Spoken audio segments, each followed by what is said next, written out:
Hi everyone, I'm Conrad Fisher, and I'm an Associate Professor of Medicine, Physiology, and Pharmacology at Touro College of Medicine in New York City. And I welcome you to our next section, which is infectious diseases.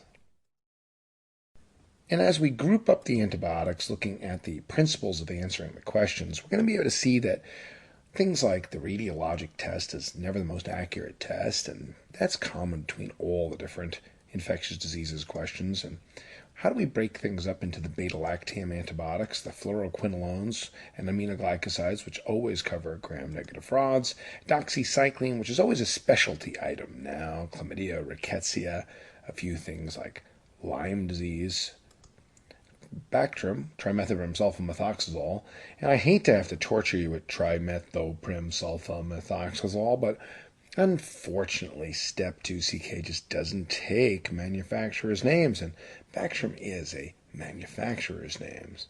And finally, the beta-lactam, beta-lactamase combinations, and when those are the answer. Since the organisms that are associated with diseases don't change, and the antibiotics that treat them change, we can group things up, and we can know one most important thing, that the antibiotics associated with each group of organisms, and that will really get us a lot of questions without having to understand a whole lot. In general, the radiologic test is never the most accurate test. That means that you cannot stain a CT, you can't culture an MRI, you can't get sensitivities on a nuclear scan. That's why the radiologic test, because it doesn't ever get you an organism, is never the most accurate test in infectious diseases. It could be in things like stroke or head trauma and looking for subdurals and epidurals, but not for cancer and not for infectious diseases. The radiologic test is never the most accurate test.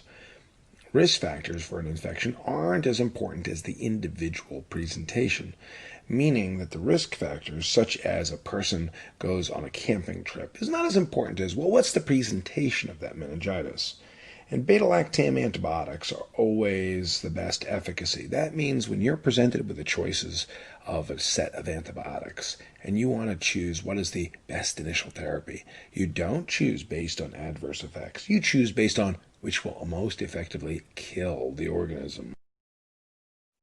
In the treatment of Staphylococcus, now Staphylococcus is bone and heart and skin and joint and bone and heart and skin and joint. Infections of the bone and the heart and the skin and the joint and the bone and the heart and the skin and the joint. When we say Staphylococcus, do we mean Staph aureus or Staph epidermidis? We mean mostly Staph aureus because Staph epidermidis lives here. It lives on the skin, and so therefore it's not an infection, it's not a disease. The first thing is to figure out whether the question is describing are sensitive or resistant. Methicillin sensitive, methicillin resistant. So although we use the word methicillin, we don't ever actually use methicillin. When we really say methicillin sensitive and methicillin resistant, we really mean oxacillin sensitive and oxacillin resistant. So that is because methicillin was discontinued years ago because it causes renal failure, allergic interstitial nephritis. Methicillin is too toxic for systemic use, but it's the word we use. So if you use medications for a resistant organism, but the organism is sensitive, there's much more failure rate. And that's hard for people to understand. Well, if it's good against a resistant organism, why would it be just as good against a sensitive organism? Well, because beta-lactam drugs like oxacillin, cloxacillin, dicloxacillin, and nampicillin, oxacillin and cloxacillin, dicloxacillin and nampicillin, ox-clox, dicloxanaf, they are simply better and greater efficacy for sensitive staph.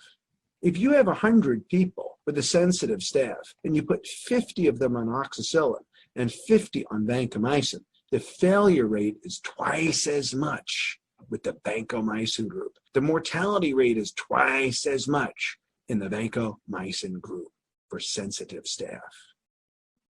In the treatment of Staphylococcus, the sensitive staphylococcal isolates, the first thing to use is oxacillin and cloxacillin, dicloxacillin and clampicillin, oxacillin and cloxacillin, dicloxacillin and nampicillin, ox-clox, dicloxanaf. Now that is essentially interchangeable with cefazolin, which is a first-generation cephalosporin. If you have an allergy to penicillin, can you use cephalosporin? And the answer is it depends on what the type of the allergy is. If the allergy is just a rash, yes, you could use cephalosporin. If the allergy is anaphylaxis, To penicillin, no cephalosporins. Now, cephalexin is the oral equivalent of the intravenous cefazolin. They are identical in spectrum. Now, what's different in coverage between cefazolin and cephalexin compared to the oxacillin, lexicillin, decloxacillin, methicillin? Cephalosporins, even first generations, will cover E. coli. The other agents for IV, okay, that are good for sensitive staphylococcal agents are other cephalosporins, carbapenems. In other words, if you have a sensitive staph, imipenem, meropenem, ertapenem, doripenem, imipenem, meropenem, ertapenem, doripenem will all cover a sensitive staphylococcus. And the beta-lactam, beta-lactamase inhibitors, things like amoxicillin, clavulanic acid, ticarcillin, clavulanic acid, piperacillin, tazobactam, will all cover it. Now, if you had only a staphylococcal isolate, you wouldn't use a carbapenem, because although it covers it, it's too broad for just that one agent to use just a carbapenem or cefepime, for instance, against a sensitive staph, where you would use a more narrow drug if you only had staph in the blood. So the beta-lactam, beta-lactamase inhibitors, amoxicillin, clavulanic acid, any cephalosporin will cover a sensitive staph. Now, what are the MRSA drugs besides vancomycin? Well, there are the sons and daughters of vancomycin, telavancin, dalbavancin, oritavancin. What's the difference between telavancin, dalbavancin, oritavancin? And what's the difference between telavancin, dalbavancin, oritavancin, and vancomycin? They last longer. Telavancin lasts for 2 weeks. Dalbavancin, oritavancin lasts for 1 week, 10 days. They last longer. Telavancin, dalbavancin, oritavancin, vancomycin. You notice they all have the vanc in the middle? Now, the other drugs that work against MRSA are linezolid and tadalafil. If linezolid and tadalafil sound similar, it is because they are similar. They both cover MRSA. They both cover enterococcus. All of these MRSA drugs will also cover enterococcus too. So if they all cover, then how are you going to be asked? And the answer is adverse effects. Linezolid causes thrombocytopenia. Daptomycin causes muscle destruction, increased CPK. What is the only cephalosporin that will cover MRSA? It's in front of you now, ceftaroline.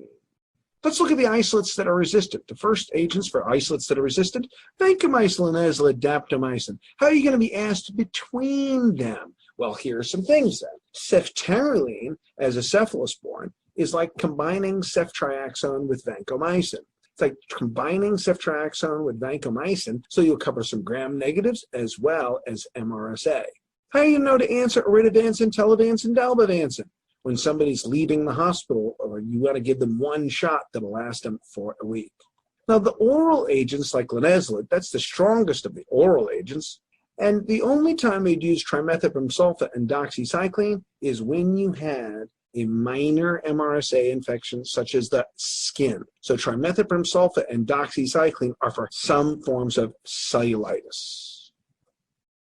You're called by a laboratory which reports gram-positive cocci growing in clusters from the gram-positive cocci growing from clusters in the blood culture bottles. The next step in management. Well, let's see. We just said oxacillin will cover staphylococcus, but is it a sensitive staph or is it resistant? Will oxacillin cover a resistant staph? Oxacillin a resistant staph? No. Well, you don't know that it's sensitive or resistant yet. So you have to use a drug that covers MRSA. Why not doxycycline? Because doxycycline, as we've said, is only for minor skin infections, minor things that are not in the bloodstream can be covered with doxycycline. You shouldn't consult anybody on step 2. You shouldn't need a consultant to tell you to give them an MRSA drug. And you don't wait for the speciation and sensitivity, because if you wait for the speciation and sensitivity, something bad can happen to the patient. In other words, maybe it is coagulase negative staph, but you don't know for sure until you have sensitivities and speciation. So what you do is treat them empirically for MRSA until you have the results of the culture. When the culture comes back as either Staph aureus or Staph epidermidis, Staph aureus, which is coagulase positive, or Staph epidermidis, which is coagulase negative, then you can decide whether it's contaminant. but not until you have the results. When we say minor MRSA infections and the skin, we mean cellulitis. We don't mean bacteremia. Trimethoprim sulfate, doxy, clindamycin, linezolid could all be used as oral therapies for skin infection with MRSA. Now, let's see the difference in adverse effects, because if you have several drugs that all have the same efficacy, what do they ask you? They'll ask you the difference in adverse effects. Linezolid causes thrombocytopenia. Linezolid can provoke serotonin syndrome. So linezolid, if it gets an interaction with MAO drugs, if it interacts with selegiline, rasegiline, the Parkinson's drugs, the MAO drugs, then you can precipitate serotonin syndrome. And that's a very good question for you, because if there are so many of these medications that cover MRSA, vancomycin, daptomycin, iridovancin, dalbavancin, telavancin, ceftaroline, then how are they going to ask you to choose? And the answer is adverse effects. When you have multiple drugs that have the same efficacy, then next it goes to adverse effect. Tigecycline is not strong enough. Tigecycline is its own class. It's not strong enough for MRSA in the blood. It's its special unique class called a glycylcycline, but it lacks potency for MRSA in the blood. Daptomycin, it gets inactivated by surfactant. Daptomycin gets inactivated by surfactant, so it can't be used for MRSA pneumonia. It also can cause myopathy. Quinupristin dalfapristin was important 25 years ago, before the invention of linezolid and daptomycin. The invention of the linezolid and daptomycin have eliminated quinupristin dalfapristin ever as the right answer. The next set of antibiotics are beta-lactam antibiotics, of which we have the penicillins, cephalosporins, carbapenems, and aztreonam. All of these are beta-lactam antibiotics. Therefore, all of them work as cell wall active agents. The penicillins can be broken down into regular penicillin, which is a penicillin G, which is intravenous, VK, which is oral, and benzathine penicillin, which is a long-acting intramuscular version, which we use for syphilis. Penicillin in general is useful for viridins group streptococci, which are found in the mouth and cause only endocarditis. They're useful for Streptococcus pyogenes, which is the cause of erysipelas, glomerulonephritis, which is the cause of group A beta hemolytic strep, which is the synonym for strep pyogenes, which is also streptococcal pharyngitis. It's useful for oral anaerobes, though not as effective as clindamycin, and for syphilis in general. Syphilis was used by treatment with penicillin in 1941, and so it is today. And penicillin resistance has never been described in syphilis. Leptospirosis, which is an infection, it's a zoonosis. These leptospira causes liver and kidney disorder, liver and kidney. It's diagnosed by serology and treated with penicillin. Which of the following is the most accurate test for an infectious disease? Infectious disease in general. Protein level in the fluid? Nah, that's too nonspecific. Culture? That's pretty good if it cultures. IgMs? Well, that doesn't tell you that there's an infection. It tells you there might be a virus. Maybe it's a virus. IgG levels. Well, that's too nonspecific. It also doesn't tell you have an infection now. It says you might have been vaccinated before. A gram stain. The problem with gram stain is that a gram stain doesn't have great sensitivity. It has too many false negatives. Gram stain is frequently filled with false negatives. Using the response to specific therapy. Reusing response to specific therapy is like giving fluconazole to someone with esophageal candidiasis and they get better. What else is going to get better with fluconazole except esophageal candidiasis? And the answer is nothing. That's like using pyrimethamine and sulfadiazine for people who have toxo or brain lesions, and you look at the response to therapy. I have just given you two of the only things in infectious disease where response to specific therapy will establish a diagnosis in infectious disease. Esophageal candidiasis or brain lesions where you're treating toxo empirically. With the exception of those two infections, there is no way to make a diagnosis by saying, I'm going to look for a response to specific therapy, with the exceptions of those two things I just said. So overall, for most things in infectious disease, the most accurate test is a culture. Now, not everything cultures. For instance, syphilis doesn't culture. For instance, some things like mycoplasma don't culture easily. But when there is a culture, culture is the most accurate test for most things in infectious disease. The gram-negative bacteria that are covered by amoxicillin are Haemophilus influenza, E. coli, Listeria, and Proteus. Salmonella. All these are covered by amoxicillin. Penicillins are the answer, as which of the following is the best initial therapy? In which circumstances? They're the answer to the best initial therapy for otitis media, for dental infections, and endocarditis prophylaxis. Now, we're not doing much endocarditis prophylaxis anymore, but dental work with blood. Bloody dental work, if you have a person with previous endocarditis, prosthetic heart valves, transplant recipients, and the rare person who's got unrepaired cyanotic heart disease. So even though the indications for prophylaxis are very restricted, this is still the drug of choice for endocarditis prophylaxis. We use it for Lyme that is limited to rash, joint, facial, rash, joint, facial, rash, joint, facial. CNS Lyme and cardiac Lyme are best treated with ceftriaxone. Also could use it for urinary tract infection of pregnant women because all beta-lactam antibiotics are fundamentally safe in pregnancy. And the other thing that we use penicillins for is Listeria.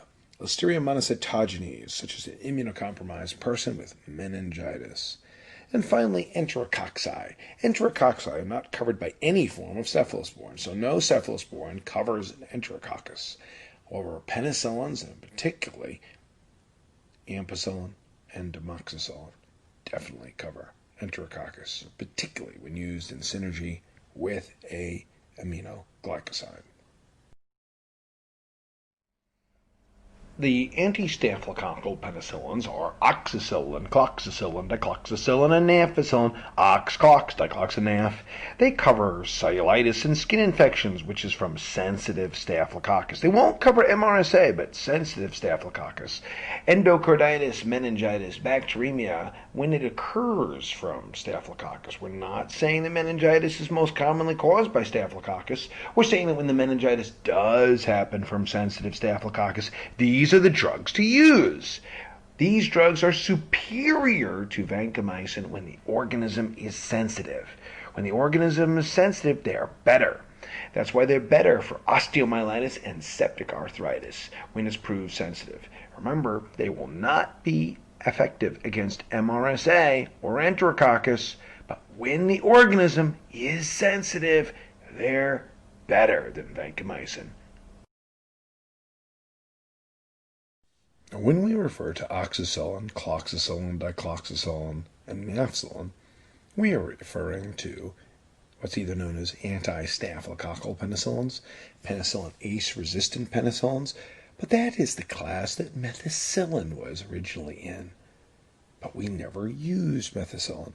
Methicillin itself is never right, because methicillin causes allergic interstitial nephritis and renal insufficiency. When we say methicillin sensitive or resistant, we mean oxacillin sensitive or resistant. These other penicillins, piperacillin, ticarcillin, are not for staphylococcus by themselves. They're gram-negative drugs like E. coli, Klebsiella, Enterobacter, Citrobacter, Morganella, Pseudomonas. And that's what's added with these. They are anti-pseudomonal penicillins as well. They are great drugs, and they're a first-class drug to piperacillin to add in for the biliary system. They really go into that liver a lot, the piperacillin especially. They don't cover staphylococcus unless you add a beta-lactamase inhibitor to them. These are GI drugs because cholecystitis and ascending cholangitis happen from E. coli going up into the biliary system. Pyelonephritis with E. coli going up into the urinary system. Bacteremia, severe life-threatening gram-negative, severe life-threatening bacteria from gram-negatives. Hospital-acquired ventilator-associated pneumonia. Well, that's because the hospital's filled with gram-negative evil. And therefore, if it says a person had recently been hospitalized or had just finished being in the hospital for a week or has been on a ventilator for more than 2 or 3 days, you've got to use a gram-negative covering antibiotic for that hospital or ventilator-associated pneumonia.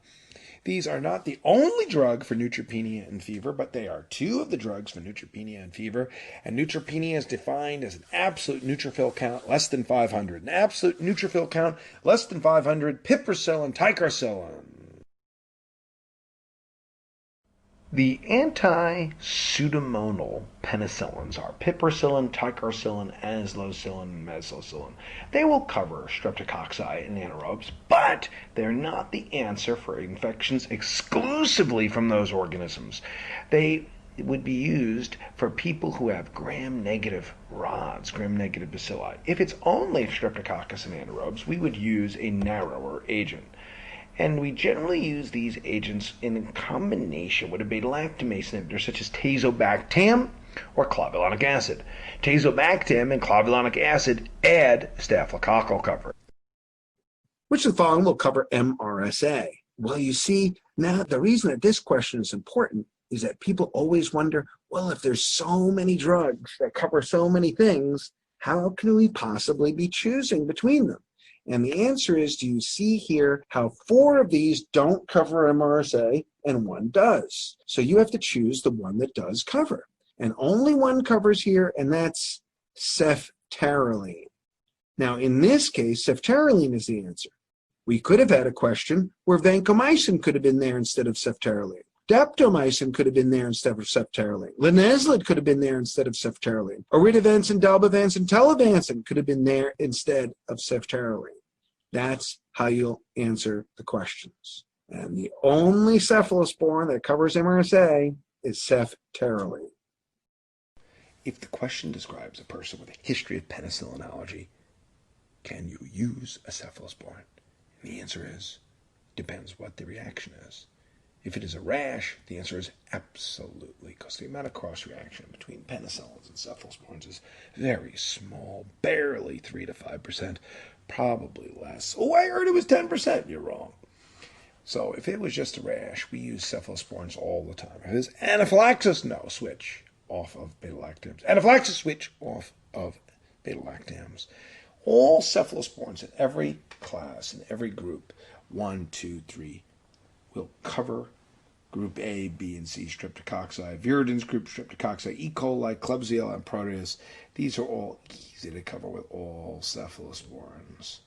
Now, Listeria, MRSA, and Enterococcus are definitely resistant to all forms of cephalosporins. We have one exception with ceftaroline for MRSA. Other than that, everything else is resistant. Going to be ineffective in cephalosporins for MRSA except ceftaroline. So these are agents that cover lots of gram-negatives and lots of staphylococcus with these few exceptions.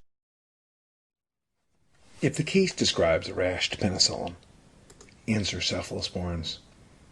This is very hard to dislodge from people's brains. That's why I'm repeating this.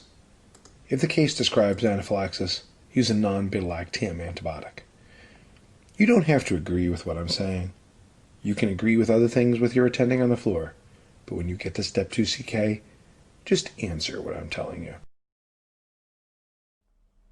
First-generation cephalosporins, such as cefazolin, cephalexin, cephedrine, and cephedroxil, are the first generations that are used to treat staphylococci when it is sensitive staphylococci. From methicillin, which means oxacillin sensitive, which also means cephalosporin sensitive. If you're sensitive to oxacillin, you are automatically sensitive to cephalosporins. They also will cover streptococci. Of course, remember, no cephalosporin will cover enterococcus. No cephalosporin will cover enterococcus. It will cover also first-generation cephalosporins will still cover some common gram-negative bacilli, such as E. coli, but they're not anti-pseudomonal. They are very, very useful agents for osteomyelitis, septic arthritis, endocarditis, and cellulitis, which are predominantly staphylococcal infections. The second-generation cephalosporins are cefotetan, cefoxitin, cefaclor, cefprozil, cefuroxime, and just to be an oddball, oddball. We have one called Laura Carbeff. Why are you going to be such an oddball, Laura Carbeff? Now, you can see that the average medical student looks at all this material and wants to commit suicide because they go cephalosporin, cefoxitin, cefaclor, ceprozil, cefuroxime, lorcabeff. It's so confusing, isn't it? Now, all of these cover the same organisms as first-generation cephalosporins, and they add coverage for anaerobes and some more gram-negative bacilli. However, the only cephalosporins that cover anaerobes are cefotitan and cefoxitin. So yes, they cover the same gram-positives as first-generation cephalosporins, and they add some anaerobes, but the only ones that add the anaerobes are cefoxitin and cefotitan.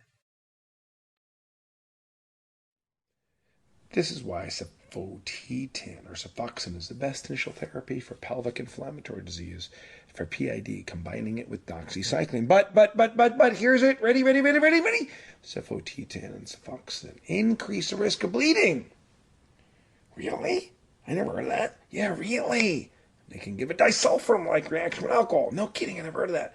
Cefuroxime, lorcabeff, cefprozil, and cefaclor. These drugs have been used for bronchitis for a long time because we consider them to be very much in the respiratory infections, bronchitis, otitis, sinusitis. They are not the number one drug for pneumonia. They are not number one for pneumonia, but they are used for respiratory infections such as you see here: bronchitis, otitis, sinusitis. How does coverage change or expand with third-generation cephalosporins?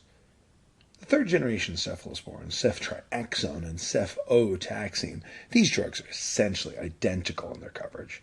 Ceftazidime adds a little bit of gram-negatives. Now, this is a section that I'm going to be purposely more repetitious because these drug names are so similar. You've got to have some repetition to understand that ceftriaxone is first line for pneumococcus, including partially insensitive organisms. That's why ceftriaxone is the drug of choice for meningitis and for community-acquired pneumonia in combination with macrolides or doxycycline. And that's why cefotaxime can be used for meningitis as well.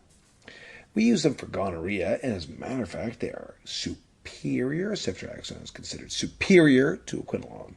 Cefotriaxone and third-generation cephalosporins are superior. And we can also use them for Lyme, such as heart block or endocarditis, Lyme meningitis, Lyme heart block, or endocarditis. Finally, we avoid ceftriaxone in neonates because the neonates don't have an intact glucuronidation system. That's why ceftriaxone has not always been the number one thing for neonatal meningitis because of the impaired biliary metabolism. Now, that's not impaired in terms of a disease. It's impaired in the sense that it needs time to develop. Cefotaxime is a third-generation cephalosporin, and it is useful for the same things that we would use ceftriaxone for, which means it's an outstanding CNS drug for meningitis and also for pneumococcus and pneumonia. It is superior to ceftriaxone in neonates because it does not require the glucuronidation in the liver. It's very good for spontaneous bacterial peritonitis because people with spontaneous bacterial peritonitis generally have defective livers, and cefotaxime does not require hepatic metabolism. Ceftazidime is superior to both of these agents in terms of its pseudomonal coverage. Fourth and fifth generation cephalosporins are cefepime and ceftaroline. Why do we call it ceftaroline? Why do we speak to Caroline, but we speak of ceftaroline? I don't know, that's just the way it is. Now, cefepime is a cephalosporin that has staphylococcal coverage that is basically the same as adding cefazolin to ceftazidime.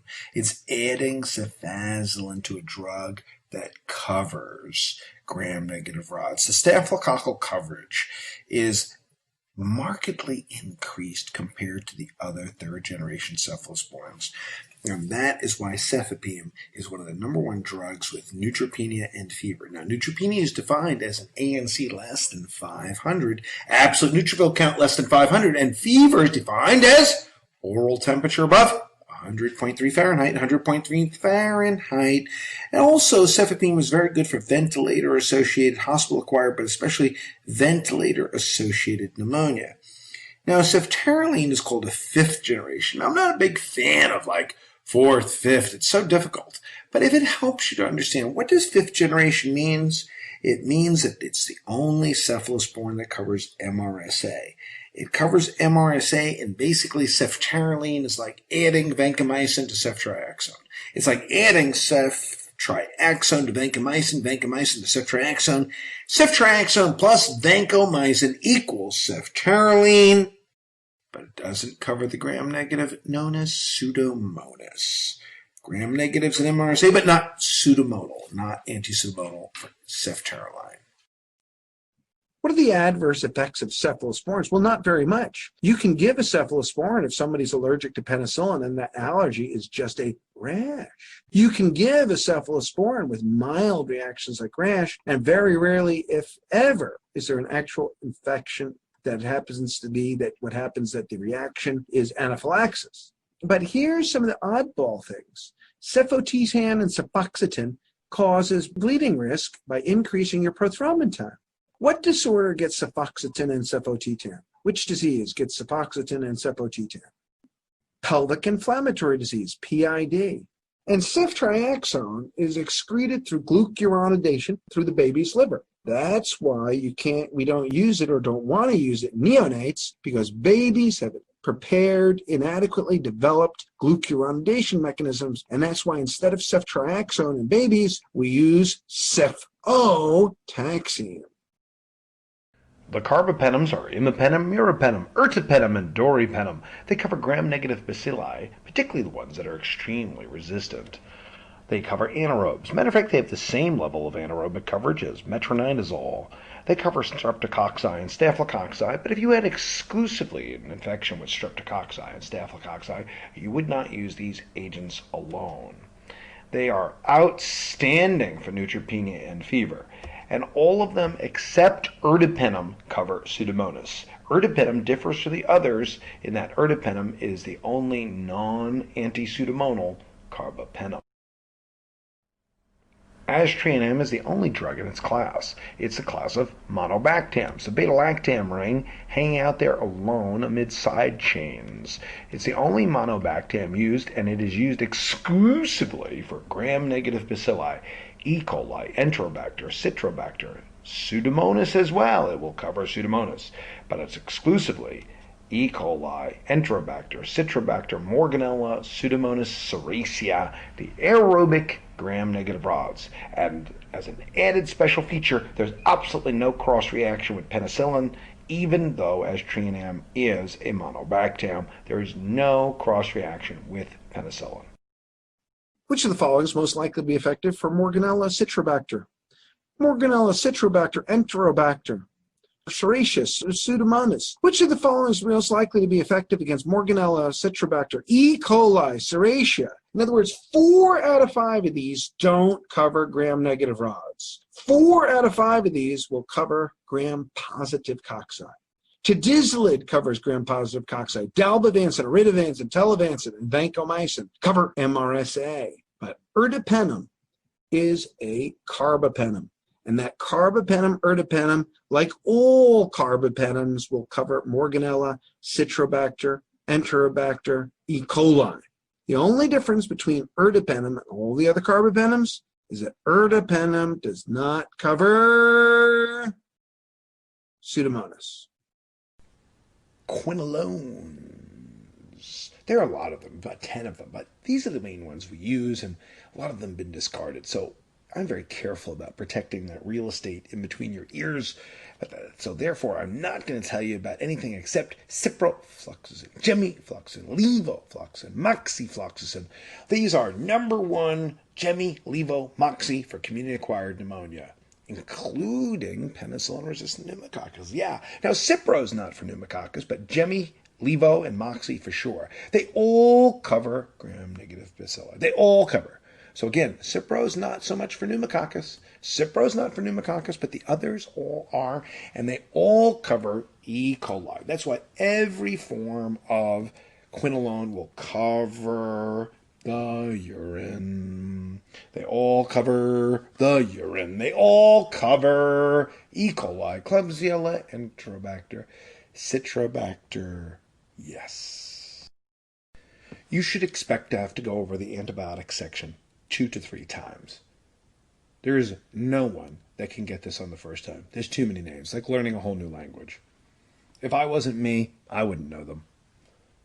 Ciprofloxacin is the #1 drug for cystitis, bladder infections, pyelonephritis. As a matter of fact, you can send someone home for pyelonephritis on ciprofloxacin, and when the question says a person has pyelonephritis with an uncomplicated pyelonephritis and they have E. coli in their urine, what is the next best step? IV this, IV that, or oral ciprofloxacin? The answer is go home on oral ciprofloxacin. And the question, which I rarely have to cover here, which is the quote-unquote cost-effectiveness of medicine, is that if you have a person who can be treated successfully, equally, safely, in the privacy of their own home, instead of catching MRSA in the hospital, that's a mighty fine thing. So pyelonephritis, home on oral ciprofloxacin. Moxifloxacin is not as much for urine and cystitis, although it does cover E. coli. Moxifloxacin is our main drug for the lung. For the lung. We use that for the lung for community-acquired pneumonia. It's also for diverticulitis and GI infections. Now, moxifloxacin will cover anaerobes, but particularly we like to combine these drugs with metronidazole. So these are much better if combined. And that's why these quinolones, when combined with metronidazole, except for moxifloxacin, which will cover anaerobes, these are great drugs for diverticulitis. But moxifloxacin, what a weird name, right? Can be used as a single agent for diverticulitis without metronidazole.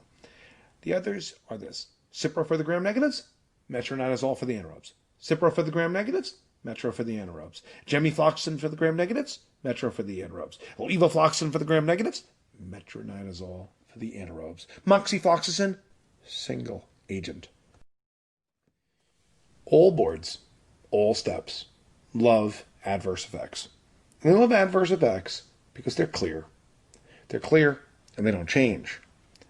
So you think sometimes, some of you, that the questions are going to be tricksy. They're going to game you. They're going to try and make you fail by asking you thin slices of bologna. But that's not the fact. They simply want you to know, hey, do you understand that quinolone shouldn't be used in kids and shouldn't be used in mothers? They cause bone growth abnormalities. Keep them off, particularly if you have an alternative. Now, if they described some weird case that said basically a woman has gram-negative bacteremia and the only thing she's sensitive to, the organism is sensitive to, is a quinolone, you would use it because efficacy beats adverse effects. But if you have an organism that's sensitive to 3 or 4 drugs, and this drug causes potential bone growth abnormalities, then you'll use the other drugs in a pregnant woman or a child. It causes tendinitis and Achilles tendon rupture. It inhibits osteoclasts and osteoblasts. See, quinolones concentrate in the bone. They concentrate in the bone. They concentrate in cartilage. And that makes them bad in pregnancy, but it makes them good in osteomyelitis. Gadifloxacin is removed because of glucose abnormalities. Why am I telling you about something that's bad? Because it's a clear question. Adverse effects are mandatory for you to know because the questions don't change over time. Therefore, some of the clearest questions you'll get on antibiotics are adverse effects because it's a lot easier to write, review, and audit that question. There's no disagreements. This picture is to remind you of the person on the left has ruptured their Achilles tendon. It caused Achilles tendon rupture because it inhibits osteoclasts and osteoblasts. No, it's not a misspelling on the gentamicin with an I and every other mycin with a Y. Don't ask me why.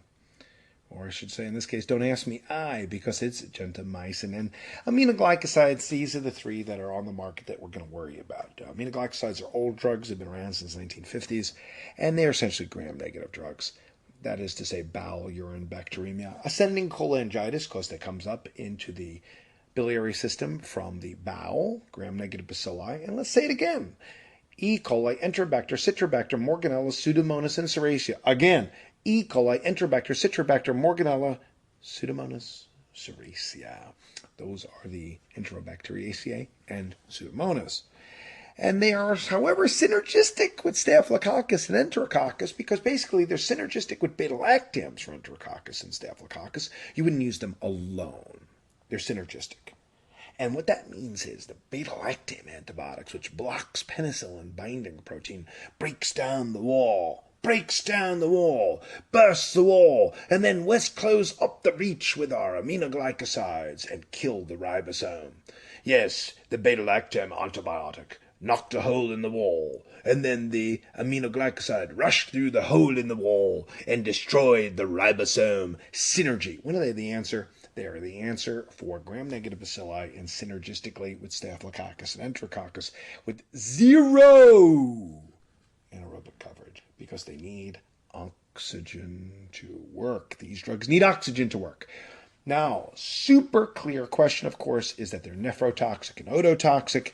They damage the tubular cells, they cause acute tubular necrosis, and they damage the hair cells in the inner ear. So much so, as a matter of fact, that if gentamicin was invented in the year 2012, this drug wouldn't get approval probably because of the toxicity.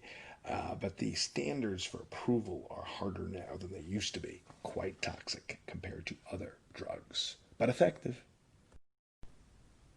Doxycycline is a great drug and drug of choice for chlamydia. Doxycycline and azithromycin for chlamydia. Lyme disease, it will cover Lyme, but not all Lyme. Lyme that's a Lyme rash, minor. Joint, minor. Yeah, joint, minor, yeah it is. Facial palsy, seventh cranial nerve palsy. The most common miscommunication about this is that when I say later on that ceftriaxone is for CNS Lyme, ceftriaxone for Lyme of the central nervous system, but doxycycline is for the seventh cranial nerve palsy. It's because the seventh cranial nerve palsy is not the central nervous system. That is a cranial nerve that counts as peripheral. That's why you can use doxycycline for the Lyme.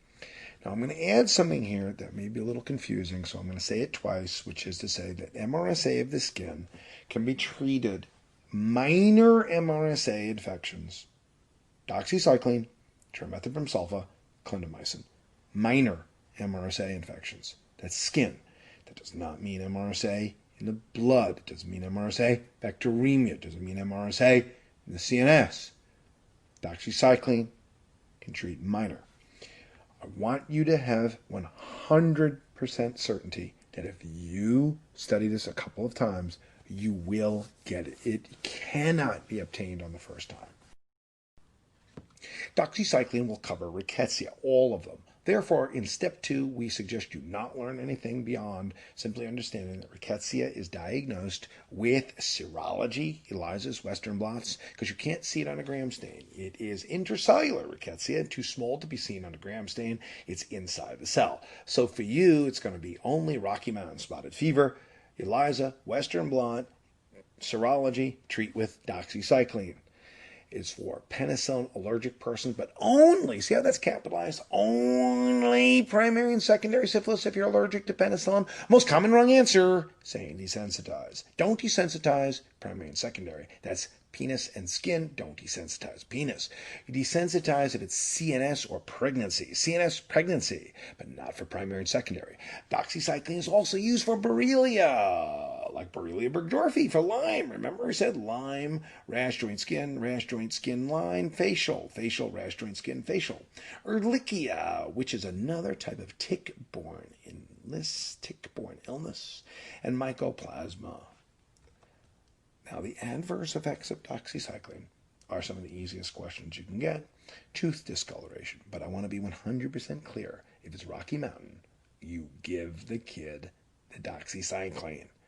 It's better to be alive with stained teeth than dead or having brain damage or neurologic dysfunction with white teeth. So remember, efficacy is above adverse effects. That's why in this slide you see rickettsia beats adverse effects. It can cause some RTA, okay, proximal RTA, Fanconi syndrome, some photosensitivity, and esophagitis. That's pill esophagitis.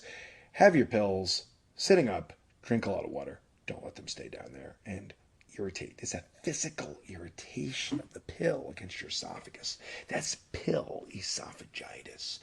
And this is more common than you think in older people, particularly people who don't drink enough. They get a little dry. They're a little dry. Grandma's a little dry. She doesn't wash her pills down, stays in the esophagus, and hurts her.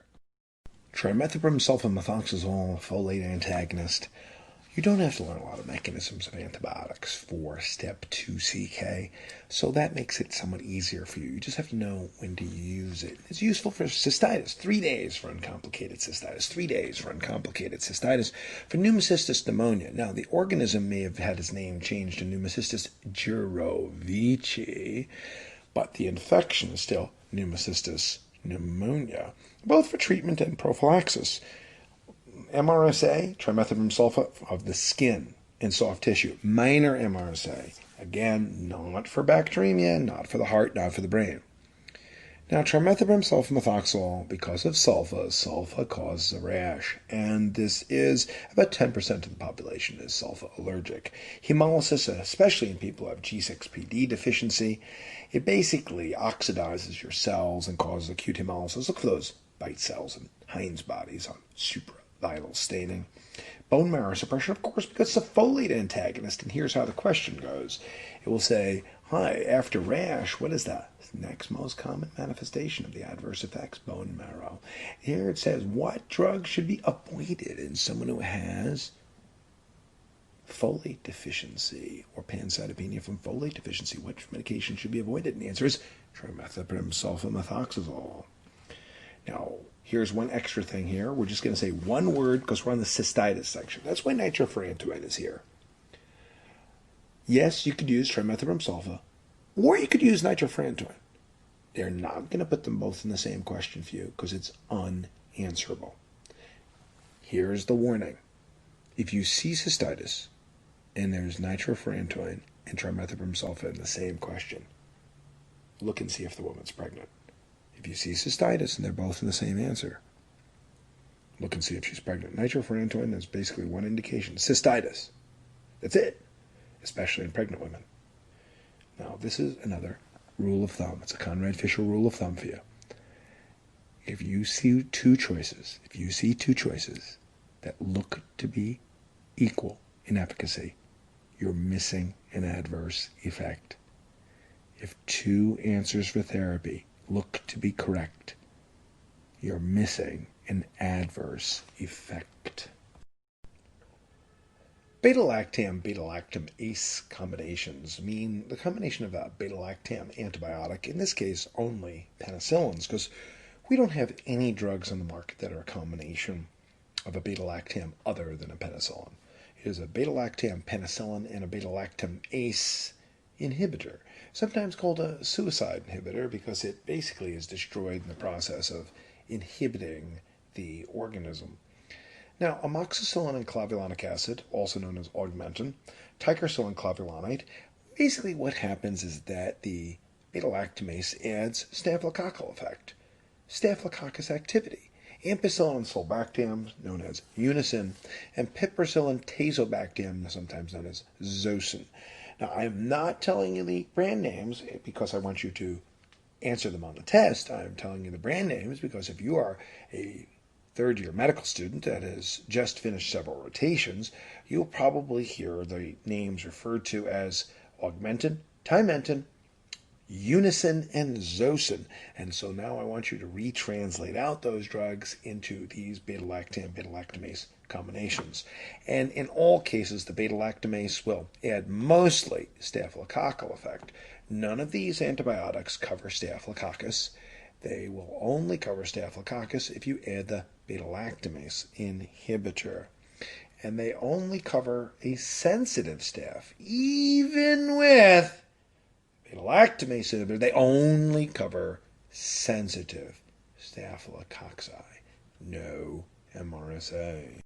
A patient has perforation of the abdominal portion of a bowel leaking into the peritoneum. What's in that bowel? What's in that poo-poo? And the answer is gram-negatives and anaerobes. Gram-negatives and anaerobes, but maybe some enterococcus too. There's fever and hypotension, which means that we're septic. We're in deep poo. Blood cultures are growing an organism. Now, while waiting for the speciation, what's the best empiric therapy? This question says, do you know which of these drugs covers a mixed infection? Now, you could do it the intelligent way and say, which of these drugs will cover gram-negatives, anaerobes, and enterococcus, which is piperacillin, tazobactam, or you can say, which of them has the largest number of letters? And the one with the largest number of letters is most likely to have the largest coverage. So the answer is the pip-tazo, which is sometimes known as Zosyn. It will cover anaerobes too. Now, aztreonam will only cover gram-negatives. Aztreonam is something called a monobactam. Oxacillin only covers staphylococcus. Oxacillin and cloxacillin, dicloxacillin and ampicillin, staph and strep, we should say, staph and strep. Cefepime is a fourth-generation cephalosporin. It covers Pseudomonas and gram-negatives, but has no anaerobic coverage. None of the tetracycline-type antibiotics like doxycycline will cover anaerobes, and neither does vancomycin. Vancomycin is a staph and strep and MRSA drug. Anaerobes. Now, anaerobes, we're going to divide them up between the ones that are in your mouth. And mouth means respiratory because the lungs are sterile. Everything below the cords should be sterile. The cords is like your cervix. Everything above the cervix should be sterile.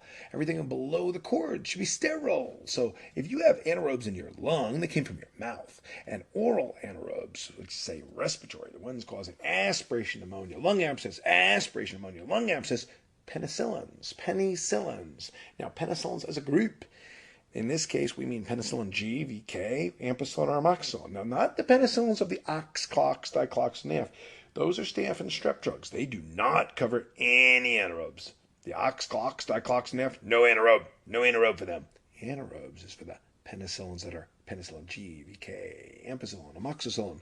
Clindamycin also covers above the diaphragm anaerobes, and metronidazole as well. Now, metronidazole is mostly for GI. That is far preferable for GI anaerobes. That's for Bacteroides fragilis, yes.